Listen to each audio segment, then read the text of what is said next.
What's going on, guys? I'm back here today with a piece I've been eyeballing for what seems like a couple years now, ever since it was released.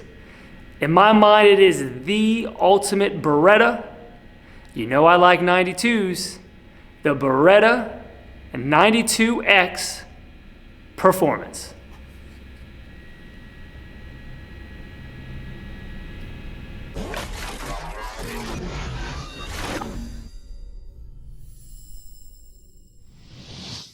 All right, guys, I'm here today to show you and talk about the Beretta 92X Performance optics ready version.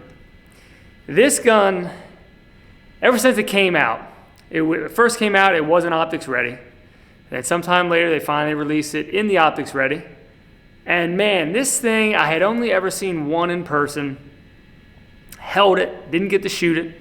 So we're taking first shots here today. Just to see one of these bad boys and hold it, this thing just feels and just reeks of quality. I mean, I love a Beretta 92 if you see my other videos, especially Leon the Professional video, which I'll link above. You know I love a 92, and a 92 for me is like even the standard 92s, like just the standard 92 FSs, I feel like they're just on glass. I mean, they are just so slick. Like you don't even need to do anything to them. You can, but I feel like you don't even need to. And then of course the performance takes it that one more step above everything else with all the features. We'll talk about just a couple things, but let's take some shots, see what it's like, and I'll give you my impressions on the SRO that I put on top.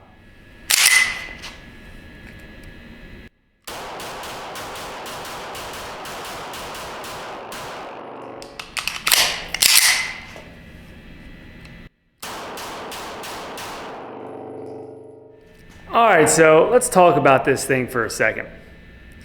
You definitely can tell the weight of this thing, just holding it, of course, but shooting it, man, I really feel like it's a heavy gun. I mean, it just feels well balanced when you're shooting. It feels like that extra weight obviously is helping mitigate that recoil, so I felt it very easy to just keep it down. And listen, I'm not a professional shooter. I'm no JJ Rakaza over here.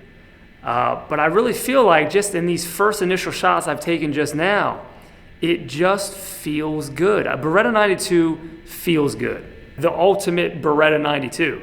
I mean, it's the X Performance, but I think they should have called it the Ultimate Beretta or the 92 Ultimate or the, I don't know, 92 Especial. I don't know. Something about this thing, just performance, I feel like just doesn't do it justice in the name. Yes, it's tricked out with some performance features, but I think it deserves a more special name than just performance. Anyway, so let's move on. Let's talk about some other stuff. So I put an SRO on this. I asked people on Instagram, like, what optics should I put on it? And everybody's like, well, it pretty much came between the SRO and the Holosun 507C. And I thought initially that the SRO would sit lower onto the frame. Even though I knew they both have a mounting plate, I just thought it would sit lower. I don't know, in my mind, I thought it would sit lower. So then once I actually put the SRO on, I'm like, wait a minute, let me see what the 507 looks like. So I put the 507C just right up next to it. And the 507C actually, you know, is a smaller optic overall. It sits lower onto the frame. So I may actually go over to the Holosun and switch out of this. Not that this is a bad optic. And the only reason I really wanted to put the SRO on this was because I felt like, given that this is such a premium gun, that it needed like a premium optic. I'm not saying Holosun's not premium because I own a lot of Holosuns. They're certainly big in the industry. Everybody likes them. It's quality stuff. However, when you just think of a quality optic or what companies' names are sort of synonymous with quality, you think of Trijicon, EOTech, those really big name brands that you're going to pay a premium for. I mean, this optic is, probably more than double the price of the Holosun, but you know, I like the features of a hollow sun. So I may go back to the hollow sun on this. But there's certainly nothing wrong with this. It definitely looks cool on here. Just this whole shape, not sure that I'm loving it, but I feel like, and you guys can let me know in the comments, but I feel like having the whole, like the hollow sun optic on here, it almost felt like it would cheapen it up a little bit. Like just the overall aesthetic or build of the gun would feel a little cheaper with a hollow sun. I don't know, you tell me. So things that Beretta has done with the newer line of 92s is a lot of people were like, oh, we want a frame mounted safety as opposed to the old 92s that had the safety built in up on top of the slide. What's funny is I never really minded that because one, I'm not carrying a Beretta 92 and I'm not shooting competition with it. I can see the benefits of having this frame mounted safety. I mean, it's, you know, it's easy on and off. But what I feel like it does though, if you don't use the optic to rack, what happens is I feel like this kind of gets in the way a little bit. Like if you were to try to just grab it like this without an optic on, like you might do, just grab it, pinch it, and pull it back. To me, it gets in the way. Like this gets in the way of my fingers, so I found I had to actually, without the optic on, grab it up front and do almost that press check type of load so my fingers weren't hitting anything. Minor detail, does it matter? No, it was just something that I noticed in my initial impressions of this. Never have really handling much, or certainly not shooting, the Berettas with the new frame mounted safety or newer frame mounted safety. Another thing I like about this is what I think, I don't even know if this is accurate because I didn't look in the manual, but to me, just being around guns, to me, this sort of extended takedown lever here, I don't know if it's supposed to be used for it, but it is a nice little ledge for that sort of built-in gas pedal. I'm not saying that it's a full-blown big old gas pedal, but when you're shooting, your thumb does really want to rest right there. It gives it a little bit of an angle as well. So you're kind of just right there. It's not like you can fit a whole thumb on because it's not really, it's that wide or it doesn't stick out so far.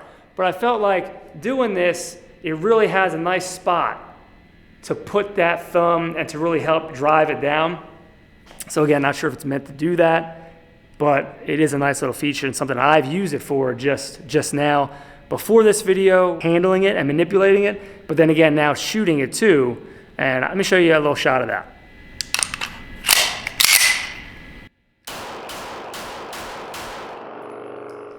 Another thing on this side I want to touch on, having the Ambi frame mounted safety, right? But the slide release on this side, I don't have a super large hand. And it's easy to manipulate the safety, but because the safety is right there, pretty close to the slide release, it's kind of, you're hitting the safety and it's a little bit of a reach as far as like you're kind of hitting both at the same time. So here, if you're doing one-handed or two, you kind of reach over, you can get to it, but it's just a little tricky. For me and my size hand, I feel like I kind of have to break grip just a touch, come over and hit it that way, as opposed to having a full grip and being able to drop the slide. I kind of have to break it just a touch so I can get up over top of it instead of just sweeping it down. I think one of the last things I want to talk about, well, two things. One, I feel like, I know you can get extended magazines from Beretta or just in the aftermarket. These come with 15 round mags. I just feel like for a premium gun, I'd like to see at least 18 or 20. I mean, a lot of companies now are going to those more non-traditional, I'll say, pistol capacity mags of 18 plus. It's like 18, 19, 20, 21 sometimes, depending on who you're looking at. But I just feel like that's one area that they could improve on this, is just bringing out of just, even if it's just for this model, a specific capacity mag. You could certainly get some more capacity out of these mags. Again, not a deal breaker, but just something you hope down the line they'll do to just make this that much more of a premium, just cool offering. So then lastly, I'm gonna talk about the trigger.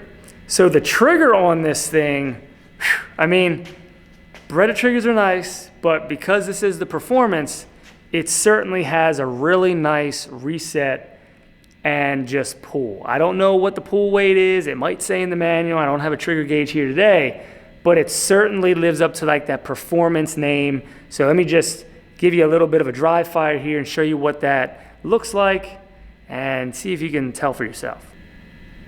little bit of creep there. Wall. Nice brake, probably, I don't know, 4 pounds. Reset super short. Little bit of take up. That's probably a 3-pound trigger.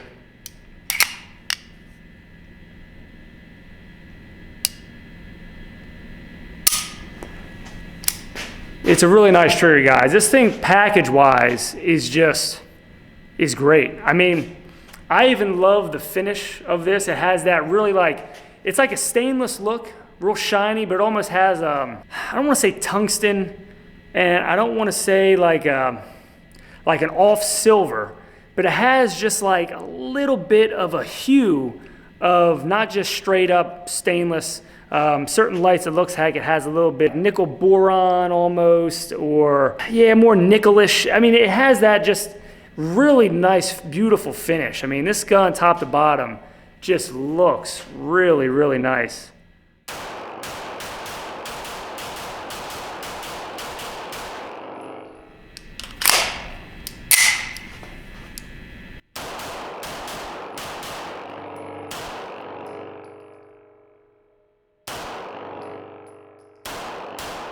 All right, guys, that's it for the 92X Performance. Let me know in the comments what you think, if you'd actually buy this more premium Beretta, or if it's just kind of like, doesn't do anything for you. For me, I love a Beretta. I love a 92. These things are just sweet. Again, it's like glass. Everything about it feels good. The reset, everything about it is great. All right, guys, don't forget, Steve MP5 on the Instagrams. I'll see you next time.